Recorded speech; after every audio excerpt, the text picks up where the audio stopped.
মানুষ যখন মিথ্যা কথা বলে, নবী করিম সাল্লাল্লাহু আলাইহি সাল্লামের একটি হাদিস বুখারীতে বর্ণিত হয়েছে, তিনি বলেছেন মিথ্যা কথা বললে একটা সময় একটা বলে আরেকটা বলে মিথ্যা বলতে বলতে আল্লাহর খাতায় দুইটা তালিকা আছে আল্লাহর কাছে। একটা হলো মিথ্যাবাদীদের তালিকা, আর একটা হলো সত্যবাদীদের তালিকা। একটা লোক ঘন ঘন কথায় কথায় মিথ্যা বলতে বলতে তার নামটা মিথ্যাবাদীদের তালিকায় চলে যায়, লিস্টে চলে যায়। আরেকটা লোক মিথ্যা না বলে সত্যটা বলার চেষ্টা করে, মিথ্যা এড়ায়, এই এড়াইতে এড়াইতে মিথ্যা বাদ দিয়া সত্য বলতে বলতে বলতে সত্যের অভ্যাস করে, নিজের মিথ্যা বলার অভ্যাস দূর করে, নিজের সঙ্গে লড়াই করে এবং কথা বলতে গিয়ে থেমে যায়, আরে আমি তো মিথ্যা বলছি, আমার নাম তো মিথ্যাবাদীদের তালিকায় যাবে। আর মিথ্যাবাদীদের তালিকায় যদি যায়, আল্লাহ বলেছেন আল্লাহ লানাতুল্লাহি আলাল কাযিবিন, মিথ্যুকদের প্রতি আল্লাহর লানত এবং গজব নাজিল হয়, জাহান্নামে যায়।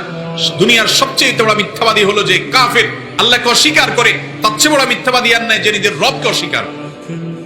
তাহলে আপনার নাম যদি সেই তালিকায় চলে যায়, কত ভয়াবহ বিষয়।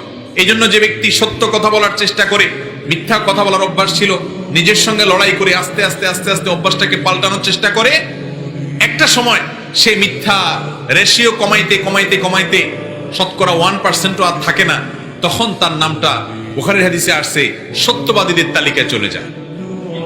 তাহলে একবার মিথ্যাবাদীদের তালিকায় চলে যাওয়ার পর আবার সে নামটাকে এনে সত্যবাদী এবং সিদ্দিকদের